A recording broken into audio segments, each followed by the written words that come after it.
તો આ વિડીયોમાં આપણે જોવા જઈ રહ્યા છે ઇન્ડિયાની અંદરમાં ક્રેડિટ કાર્ડના ફાયદાઓ અને ગેરફાયદાઓ શું છે. તો સ્ટાર્ટ કરીએ ફાયદાઓથી કે ઇન્ડિયાની અંદરમાં ક્રેડિટ કાર્ડ રાખવાના 20 એવા શું ફાયદા છે તે સૌથી પહેલાં જોઈએ અને ત્યાર પછી એને નુકસાન તરફ આગળ વધીએ. સૌથી પહેલાં કન્વિનિયન્સ. ક્રેડિટ કાર્ડ આપણને દરેક જગ્યાએ જે મોટા શોપ મોલ છે કે શોપિંગ સેન્ટર્સ છે ત્યાં ઓનલાઈન અથવા ઓફલાઈન આપણે એનો ઉપયોગ કરી શકીએ છીએ. જેમ કે ડી માર્ટમાં આપણે જઈએ કે ઝુડિયો જેવા મોલમાં જઈએ કે કોઈ બી રિલાયન્સ માર્ટમાં જઈએ તો ત્યાં ક્રેડિટ કાર્ડ વાઇડલી એક્સેપ્ટેડ હોય છે, તો આપણને એમાં ઉપયોગી બને, કન્વિનિયન્ટ મળે. બીજો નંબર છે બિલ્ડિંગ ક્રેડિટ હિસ્ટ્રી. જો કોઈની ક્રેડિટ હિસ્ટ્રી ભૂતકાળમાં નથી અને ભવિષ્યમાં એને આપણે સુધારવી હોય તો ક્રેડિટ કાર્ડ એક એમાં સાધન પૂરું પાડી શકે છે કે ક્રેડિટ કાર્ડ આપણી ક્રેડિટ હિસ્ટ્રી બિલ્ડ કરી શકે છે. ત્રીજા નંબરે રિવોર્ડ પ્રોગ્રામ. ઘણા બધા ક્રેડિટ કાર્ડની અંદરમાં ડિસ્કાઉન્ટ, ગિફ્ટ, રિવોર્ડ પોઈન્ટ્સ આપવામાં આવતા હોય છે કે જેને આપણે ઇનકેશ કરીને કોઈ પણ વસ્તુઓ એ ક્રેડિટ કાર્ડના કંપની દ્વારા મગાવી શકીએ કે કોઈ પણ અધર શોપિંગ ઓનલાઈન વેબસાઇટ્સ ઉપરથી એ આપણને એનું પોઈન્ટ્સ રિડીમ કરવાનો મોકો મળે. પછી કેશબેક ઓફર્સ આ વાઇડલી બધી જગ્યાએ જોવા મળે છે કે જેમ કે આપણે ફ્યુલની અંદરમાં ફ્યુલ પુરાવીએ, ક્રેડિટ કાર્ડ આપણું કોઈ એવું હોય કે જેમાં આપણને એમાં ઓનલાઈન કે ઓફલાઈન ડિસ્કાઉન્ટ મળતું હોય તો આપણે એનો ઉપયોગ કરી શકીએ. ડાઇનિંગ, જે મોટા રેસ્ટોરન્ટ્સ હોય છે તેની અંદરમાં ડાઇનિંગ કરવા માટે આપણને ક્રેડિટ કાર્ડ જે છે એ ડિસ્કાઉન્ટ્સ આપે છે. કે એમેઝોન, ફ્લિપકાર્ટ જેવી જે કંપનીઓ છે ઓનલાઈનની શોપિંગની કંપનીઓ, એ બધી આપણને ક્રેડિટ કાર્ડની અંદરમાં હાઈ ડિસ્કાઉન્ટ્સ આપતું હોય છે, તો એમાં આપણને આ ક્રેડિટ કાર્ડ ઉપયોગી બને. Travel benefits. ટ્રાવેલ ઇન્સ્યોરન્સ અને ડિસ્કાઉન્ટ્સ જે છે એ આ અમુક ક્રેડિટ કાર્ડમાં આપવામાં આવતા હોય છે. એરપોર્ટ લોન્જીસ જે છે એ ફ્રીમાં આપણને ક્રેડિટ કાર્ડ હોય તો આપણને મળતા હોય છે. તો આ બધા ફાયદાઓ ક્રેડિટ કાર્ડ હોવાથી આપણને મળે. પણ ક્રેડિટ કાર્ડ એ હોવું જોઈએ કે જે આ ફાયદાઓ આપતું હોય એ આપણે જ્યારે લેતા હોય ક્રેડિટ કાર્ડ ત્યારે આપણે એમાં ચેક કરવું પડે કે એરપોર્ટ લોન્જીસ એમાં છે, ટ્રાવેલ ઇન્સ્યોરન્સ છે, ડિસ્કાઉન્ટ્સ કઈ કઈ જગ્યાએ આપણને મળવાનું છે, કઈ હોટલમાં ડિસ્કાઉન્ટ્સ મળવાનું છે, આ વગેરે બધી વસ્તુઓ આપણે લેતા વખતે ચેક કરવી પડે. દેન પરચેસ પ્રોટેક્શન. ઘણા બધા ઇન્સ્યોરન્સની અંદરમાં તમને એ સુરક્ષા આપવામાં આવતી હોય છે કે તમે કોઈ પણ વસ્તુ પરચેસ કરો છો તો એ વસ્તુની અગેન્સ્ટમાં એનો ઇન્સ્યોરન્સ કરવામાં આવે છે, વસ્તુનો ઇન્સ્યોરન્સ કરવામાં આવે છે કે જેથી એ લોસ થઈ જાય કે એ ચોરાઈ જાય કે એને કંઈ ડેમેજ આવે, વસ્તુ તમારા ઘરે જ્યારે પહોંચે ત્યારે ડેમેજ થયેલી હોય કે ચોરાઈ ગયેલી હોય કે એવું કંઈ પણ બનાવ બને તો એનું ઇન્સ્યોરન્સ હોવાના કારણે તમને એમાં નુકસાન નથી જતું. એનું પેમેન્ટ આ ક્રેડિટ કાર્ડથી કરેલું છે તો એમાં તમને રકમ પૂરી પાડવામાં આવશે અથવા તો એનું કંઈ પણ વળતર આપવામાં આવશે. ત્યારબાદ એક્સટેન્ડેડ વોરંટી. ઘણા બધા ક્રેડિટ કાર્ડની અંદરમાં પ્રોડક્ટ જે તમે પરચેસ કરો છો એની એક્સટેન્ડેડ વોરંટી આપવામાં આવે છે. આનું એક નાનકડું ઉદાહરણ લઈએ તો કોઈ એપલનો ફોન લીધો, ક્રેડિટ કાર્ડ દ્વારા પરચેસ કર્યું તો ફોર એક્ઝામ્પલ એમાં 6 મંથની કે 1 યરની એડિશનલ વોરંટી જો કોઈ આપવામાં આવી તો આ એ એક્સટેન્ડેડ વોરંટીનો ફાયદો આ ક્રેડિટ કાર્ડ દ્વારા આપણને મળી શકે છે જે આઈડિયલી મળતો નથી. Cash advances. આપણી પાસે કેશ ના હોય એવી કોઈ પરિસ્થિતિ છે કે જ્યાં આપણે કેશ જોઈએ છે, આપણી પાસે ડેબિટ એકાઉન્ટમાં એટલે આપણું જે બેંક એકાઉન્ટ છે તેમાં પૈસા અત્યારે નથી, એવું કોઈ સંજોગોની અંદરમાં આપણે ક્રેડિટ કાર્ડ દ્વારા પણ એટીએમમાંથી વિડ્રો કરી શકીએ છીએ અને કેશ ઉપાડી શકીએ છીએ. એના અલગથી ચાર્જીસ લાગતા હોય છે પણ એ આ સુવિધા જે છે એની અંદરમાં આપવામાં આવી છે. Interest free period. જેમ કે દરેક ક્રેડિટ કાર્ડની અંદરમાં 30-45 દિવસનો પીરિયડ આપવામાં આવે છે. એ દરમિયાન આપણું જે પણ એડવાન્સીસ છે એટલે કે જે બી પરચેસ થયેલું છે, પૈસા વપરાયેલા છે એ બધા રૂપિયા આપણે પે કરવાના હોય. તો આ જે દિવસો થઈ ગયા, આ દિવસો જે છે એ આપણને ફ્રી ઓફ કોસ્ટ વાપરવા મળ્યા એટલા રૂપિયા, તો એ ઇન્ટરેસ્ટ ફ્રી પીરિયડ આપણને એક ક્રેડિટ કાર્ડ પૂરું પાડે છે. Flexible payments. ફ્લેક્સિબલ પેમેન્ટ મતલબ આપણે જે ફોર એક્ઝામ્પલ 2 લાખ રૂપિયા ભરવાના હોય તો મિનિમમ ડ્યુનો ઉપયોગ કરી શકીએ છીએ, જે આઈડિયલી એ કરવું ના જોઈએ પણ એ કોઈ સંજોગો આપણા એવા છે કે જેમાં આપણી પાસે પૈસા નથી કે કંઈ પણ કારણોસર આપણે કંઈ કરી શકતા નથી તો એમાં મિનિમમ ડ્યુ આપી અને આપણું ક્રેડિટ કાર્ડ આપણે ચાલુ રાખી શકીએ છીએ. Expense tracking. આ એક બહુ મોટો ફાયદો છે જે પર્સનલી હું આનો ઉપયોગ કરું છું કે ક્રેડિટ કાર્ડ આપણને આપણું જે ખર્ચાઓ છે તેનું ટ્રેક કરવા માટે બહુ ઉપયોગી બને છે કે દરેક ખર્ચો આપણે જો ક્રેડિટ કાર્ડથી કરી અને ટાઈમલી ભરી દઈએ તો મહિનાના એન્ડમાં આપણી પાસે એક રેકર્ડ રહીએ કે કયા કયા ખર્ચાઓ આ મહિનામાં થયા, પછી આપણે જોઈ શકીએ કે આ ખર્ચાઓ આપણા યોગ્ય હતા કે ન હતા, આમાં શું સુધાર વધાર કરવો જોઈએ. Reward for online shopping. ઘણા બધા ઓનલાઈન શોપિંગની અંદરમાં આપણને રિવોર્ડ્સ મળતા હોય છે. એમેઝોન, ફ્લિપકાર્ટ એવી દરેક કંપનીઓની અંદરમાં આપણને કંઈક ને કંઈક ઓનલાઈન વાઉચર્સ અથવા ડિસ્કાઉન્ટ્સ અથવા કંઈ પણ રિવોર્ડ આપતા હોય છે. Dining benefit. જેમ કે પહેલાં જ આપણે વિડીયોમાં જોયું કે ઘણા બધા એવા રેસ્ટોરન્ટ્સ હોય છે કે કેફેઝ હોય છે જેની અંદરમાં ક્રેડિટ કાર્ડ દ્વારા તમે જો બિલનું પેમેન્ટ કરો છો તો એમાં તમને ડિસ્કાઉન્ટ્સ વગેરે આપવામાં આવે છે. Fuel surcharge waiver. Petrol pump ઉપર આપણને ઘણી બધી વખત પેટ્રોલ ભરાવવા ઉપર સરચાર્જ વેવર કરવામાં આવે છે. ફાઇનાન્શિયલ સિક્યોરિટી, એટલે કે કોઈ ફ્રોડ કે એવું કંઈ બને તો આપણને ક્રેડિટ કાર્ડ દ્વારા જો એનું પેમેન્ટ થયું હોય તો એનું આપણે ક્લેમ કરી શકીએ છીએ. ઇમરજન્સી આસિસ્ટન્સ, મતલબ કે આપણું કોઈ માલ સામાન જે આપણે ક્રેડિટ કાર્ડથી મંગાવેલો છે એ પણ આપણને એ ક્લેમમાં મળે છે, અથવા તો આપણું ક્રેડિટ કાર્ડ કોઈ ચોરાઈ ગયું કે એની અંદરમાં કંઈ કોઈએ કેશ ઉપાડી લીધા પણ આપણે નથી એનો ઉપયોગ કર્યો કે એવું કંઈ પણ બનાવ બન્યું છે તો આપણે એને ઇમિડિયેટલી રિપોર્ટ કરીએ તો આપણું ક્રેડિટ કાર્ડનું જે પણ એ નુકસાની છે કે વોટેવર જે છે એ બધી વસ્તુ પણ એ ઇઝીલી સોલ્વ થઈ જાય છે. ઇન્વેસ્ટમેન્ટ ઓપોર્ચ્યુનિટીઝ, મતલબ એમાં એ ક્રેડિટ કાર્ડથી તમે ઇન્વેસ્ટમેન્ટ પણ કરી શકો છો, એનો ઉપયોગ પણ કરી શકો છો. એક્સક્લુઝિવ ઓફર્સ, મતલબ ઘણી બધી એવી ડીલ્સ કે જે ખાલી ને ખાલી ક્રેડિટ કાર્ડથી જ આપણને મળે છે. ફોર એક્ઝામ્પલ, અગર મોબાઈલ લેવો છે તો નોર્મલી એનો ભાવ છે ફોર એક્ઝામ્પલ 25,000, પણ આ ક્રેડિટ કાર્ડથી જો તમે લેશો તો એનો ભાવ થઈ જશે 15,000. તો આ 10,000નો જે એક્સ્ટ્રા ફાયદો આપ્યો એ તમને આ ક્રેડિટ કાર્ડથી જ મળે, અધરવાઇઝ બીજા કોઈ માધ્યમથી આ ફાયદો ન થઈ શકે. ફ્રી એડ ઓન કાર્ડ, મતલબ અમુક લિમિટ જે છે એની તમે એક્સ્ટ્રા વધારી શકો છો અથવા તો તમારા ફેમિલી મેમ્બરની સાથે એની લિમિટ શેર કરી શકો છો. આ બધી વસ્તુ ક્રેડિટ કાર્ડના માધ્યમથી આપણને સારી પડે.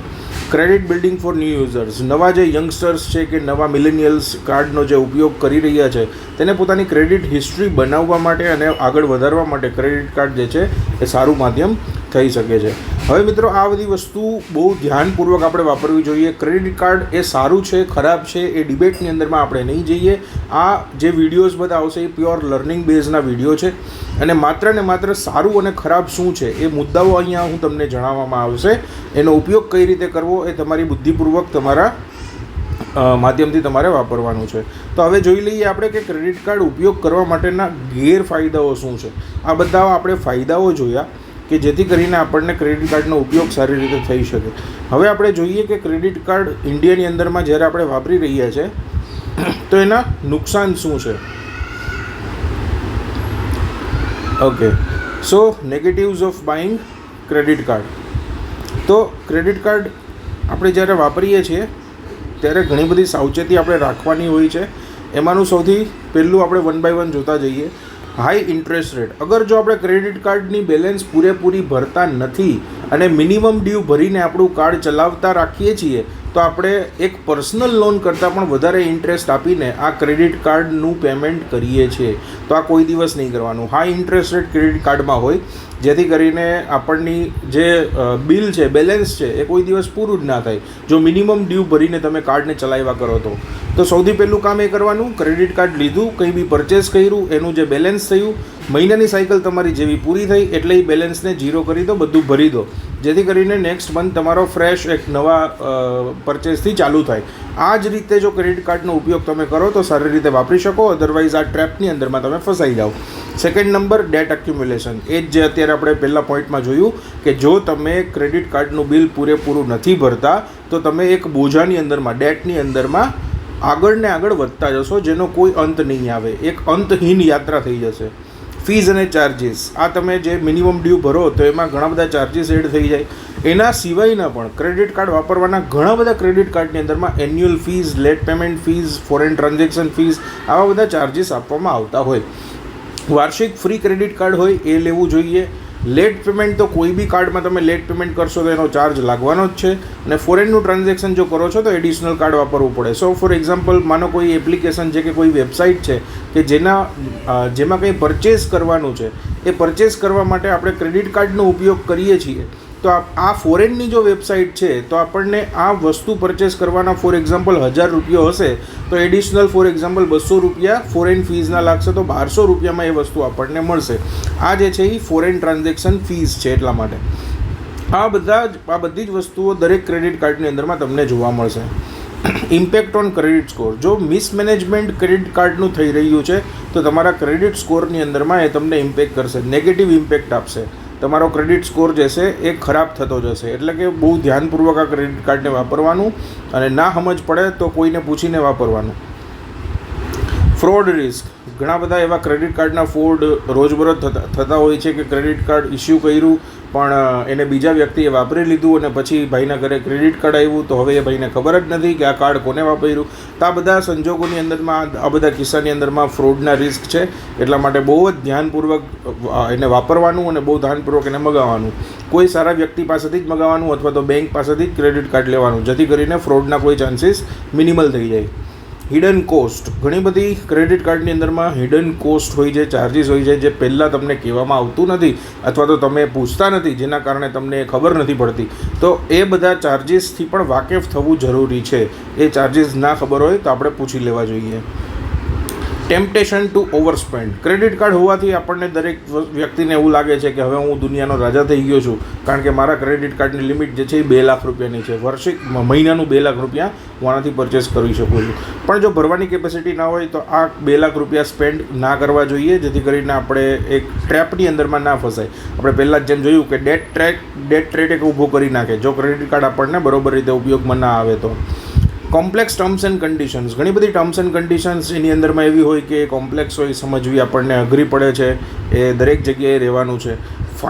ફોરેન ટ્રાન્ઝેક્શન ફીસ જે દરેક જગ્યાએ લાગે છે, તો ફોરેનથી તો કોઈ વસ્તુ મગાવો અને એનું પેમેન્ટ જો એ ક્રેડિટ કાર્ડથી કરો છો તો આ ચાર્જિસ આપવો પડશે. આની જાણકારી રાખવી જોઈએ. Minimum payment trap. આમાં તો કોઈ દિવસ નહીં ફસાવાનું. 2 લાખનું બિલ થયું, 2 લાખ રૂપિયા ભરી દો, એને 200 રૂપિયા ભરીને મિનિમમ બેલેન્સ ભરીને ચલાવશો નહીં, જેથી કરીને તમે ટ્રેપમાં નહીં ફસાવો. Cash advance fees. તમે એટીએમ દ્વારા કેશ વિડ્રોલ કરી શકો છો, પણ એની અમુક ફીસ આપવી પડે, એની અમુક ઇન્ટરેસ્ટ રેટ આપવો પડે કે જે ધ્યાનમાં રાખવું જોઈએ. દરેક કંપનીના ક્રેડિટ કાર્ડની અંદરમાં અલગ અલગ વસ્તુઓ હોઈ શકે છે, પણ આ બધી જ નિયમો ગવર્મેન્ટ દ્વારા અપ્લાય થાય છે. એટલે કોઈ પણ પ્રકારે એ ચાર્જિસની અંદરમાં ફ્રોડ થવાના શક્યતાઓ બહુ ઓછા છે. Increase liability. જો ક્રેડિટ કાર્ડને બરોબર રીતે વાપરવામાં ન આવે અથવા તો એ ચોરાઈ જાય અને કોઈ થર્ડ વ્યક્તિ એનો ઉપયોગ કરતો રહીએ તો તમારી લાયબિલિટી વધી શકે છે. તો ઇમિડિયેટલી જો આવું કંઈ થાય તો એને રિપોર્ટ કરો. તમારી જે બેંક છે અથવા તો ઓમ્બુડ્સમેન છે અથવા તો એવી કોઈ પણ વેબસાઇટ છે કે જે તમારા ઓથોરિટી દ્વારા આપવામાં આવેલી છે, જેનું પણ ક્રેડિટ કાર્ડ છે તેના દ્વારા, તો એને તરત રિપોર્ટ કરી અને તમારી લાયબિલિટીથી બચવું જોઈએ. અને મિનિમમ બેલેન્સ કોઈ દિવસ ચલાવવાનું નહીં. પૂરેપૂરું પેમેન્ટ ભરી દો, જેથી કરીને તમારી લાયબિલિટી વધે નહીં. Limited acceptance. ઓબ્વિયસલી આપણે નાના જે દુકાનો છે ભારતની અંદરમાં, નાની ગામડા પર દુકાનો છે, એની અંદરમાં ક્રેડિટ કાર્ડ ચાલતું નથી, પણ મેજોરિટી જે મોલ્સ હોય છે એની અંદરમાં ક્રેડિટ કાર્ડનો ઉપયોગ તમને જોવા મળશે. Impact on loan approval. જો તમે ક્રેડિટ કાર્ડ વ્યવસ્થિત વાપરતા નથી, મિસમેનેજ કરો છો, લાયબિલિટી વધારતા રહો છો, તો લોનની ઇલિજિબિલિટી તમારી ધીમે ધીમે ઓછી થઈ જશે. આ એક બહુ જરૂરી વસ્તુ છે જે ખાસ ધ્યાનમાં રાખવું. આની ઇમ્પેક્ટ ક્રેડિટ સ્કોર ઉપર આવે, એટલા માટે લોનની તમારી ક્રેડિટ જે છે એ ધીમે ધીમે ઓછી થાય. તો મિસમેનેજ નહીં થવું જોઈએ. ક્રેડિટ કાર્ડ વાપરવું તો ધ્યાનથી વાપરવું અને વ્યવસ્થિત પ્લાનિંગ સાથે વાપરવું. Complex reward structure. એવું લાગે ક્રેડિટ કાર્ડ જોતાં કે આ જો 100 રૂપિયાનું વસ્તુ લઈશ તો મને 100 રૂપિયાનો સામે ફાયદો મળશે, પણ બેઝિકલી આ 100 એના કોઇન્સ હોય કે એવું કંઈ પણ હોય કે 100 કોઇન્સ અલ્ટિમેટલી 1 રૂપિયો બનતું હોય, તો તમારા માટે આ જે એકચ્યુઅલ ડિસ્કાઉન્ટ થયું એ 100 રૂપિયાનું 1 રૂપિયો ડિસ્કાઉન્ટ થયું, 1% થયું. તો ઘણી વખત એવું જોવા મળે કે 100ની સાથે 100 મળી ગયા, પણ એવું હોતું નથી. તો આ મતલબ કહેવાનો એવો કે આ કોમ્પ્લેક્સ રિવોર્ડ સ્ટ્રક્ચર છે, એક વખત જાણી સમજી અને પછી એનો ઉપયોગ કરવો જોઈએ. ફાઇનાન્શિયલ ડિસિપ્લિન ઉપર ઇમ્પેક્ટ થાય. જો ખોટા ખર્ચાઓ વધી જાય ક્રેડિટ કાર્ડના કારણે, તમે લાયબિલિટી ખોટી વધારી નાખો, તો તમારું ફાઇનાન્શિયલ ડિસિપ્લિન બગડી જશે અને આવનારા સમયમાં તમે બની શકે કે બેંકરપ્ટ થવા જાઓ કે પછી કંઈ પણ એવા જગ્યાએ તમારે સંડોવાવું પડે કે જે તમે આઈડિયલી ક્યારેય વિચાર્યું ન હતું. Annual fees. દરેક કાર્ડની અંદરમાં એન્યુઅલ ફીસ હોય છે કે જે બહુ હેવી કાર્ડ હોય તેમાં 5,000 રૂપિયા સુધીની એન્યુઅલ ફીસ હોય છે. આ એક વખત જાણી લેવું, સમજી લેવું અને પછી એ ક્રેડિટ કાર્ડનો ઉપયોગ કરવો અથવા પરચેસ કરવો. Identity theft. તમારી આઈડેન્ટિટી ઉપર બીજા કોઈ વ્યક્તિઓ એ ક્રેડિટ કાર્ડનો ઉપયોગ કરે એવું પણ બની શકે. ઓનલાઈન તમારા ટ્રાન્ઝેક્શન જે છે એ તમે કોઈ વખત કોઈ વેબસાઇટની અંદરમાં જમા કર્યા હોય, તમારું ઈમેલ આઈડી, મોબાઈલ નંબર, એટીએમના નંબર, ક્રેડિટ કાર્ડના નંબર અને એનો પિન, આવું બધું જો કોઈ વેબસાઇટની અંદરમાં આપેલું હોય તો એનો ઉપયોગ કોઈ બીજા વ્યક્તિ એ સિસ્ટમને હેક કરીને કે વેબસાઇટ હેક કરીને કરી શકે છે. તો આ બધી વસ્તુઓ કોઈ જગ્યાએ રાખતા પહેલાં બહુ વિચારવું અને પછી જ રાખવું અથવા તો ન રાખવું. Difficulty in managing multiple cards. ઘણા બધા એવા વ્યક્તિઓ જોવા મળે છે કે જે 10 કાર્ડ કે 20 કાર્ડ વાપરતા હોય, તો આ બધાની ડ્યુ ડેટ મેનેજ કરવી, આ બધાના ક્રેડિટ લિમિટો મેનેજ કરવી, આ બધું ડિફિકલ્ટ થઈ જાય. તો એક સમયે 1 અથવા 2 ક્રેડિટ કાર્ડ રાખો. તમારો જો વ્યવહાર વધારે છે, ઘરમાં માણસો વધારે છે, તો મોસ્ટલી 3 અથવા 4 ક્રેડિટ કાર્ડ રાખો. પણ એનાથી વધારે ક્રેડિટ કાર્ડની જરૂરિયાત આઈડિયલી જોવા મળતી નથી, અને તમારી ઉપયોગિતા પ્રમાણે તમે એ રાખી શકો છો. તમે જેટલું કરશો એટલું તમારે મેનેજ કરવું ડિફિકલ્ટ થઈ જશે, રાઈટ. તો 100 ક્રેડિટ કાર્ડ તો ઓબ્વિયસલી કોઈ બી ફેમિલી મેનેજ નહીં કરી શકે, એક માણસ તો મેનેજ કરી જ નહીં શકે. તો આ વસ્તુ જરા ધ્યાનમાં લેવી, અને એની બધાની ડેટ્સ જે છે એ ખાસ તરીકે જાણકારી લઈ લેવી. જે ડેટ આપવામાં આવેલી છે પેમેન્ટની, એ ડેટે પેમેન્ટ કરી દેવું, અથવા નહીંતર તમે એ ડેટ ટ્રેપની અંદરમાં ફસાઈ જાઓ છો. Over Reliance on credit. હવે ઘણી બધી વખતે એ જોવા મળે છે કે તમારી પાસે 2 લાખ રૂપિયાની ક્રેડિટ લિમિટ છે, પણ તમારો પગાર જે છે એ 50,000નો છે. તો મોસ્ટલી તમે રિલાય કરો છો આ ક્રેડિટ કાર્ડ ઉપર. આના ઉપર તમારું જીવન ચાલી રહ્યું છે. આઈડિયલી જીવન ચાલવું જોઈએ આ 50,000 રૂપિયા ઉપર. તો આવું ના થવું જોઈએ. આ એક બહુ વસ્તુ જે છે એ આપણને આગળ જઈને નેગેટિવ ઇમ્પેક્ટ પૂરી પાડશે. સો આ છે ક્રેડિટ કાર્ડ વાપરવા અને ના ફાયદાઓ શું છે અને એના ગેરફાયદાઓ શું છે. જાણી સમજી વ્યવસ્થિત રીતે એનું બધું જ વસ્તુઓ જાણી અને પછી ક્રેડિટ કાર્ડનો ઉપયોગ કરવો જોઈએ. Thank you so much for watching. સારું લાગ્યું હોય તો તમે આ ચેનલને, આ વિડીયોને આગળ મોકલજો બીજા લોકોને. અને માત્ર ને માત્ર લર્નિંગ બેઝિસ ઉપરથી આ બધા વિડીયોઝ તમને જોવા મળશે. અહીંયા કોઈ પણ પ્રકારનું માર્કેટિંગ કે કોઈ પણ સારું છે ખરાબ છે એનું કહેવામાં નથી આવતું. Thank you.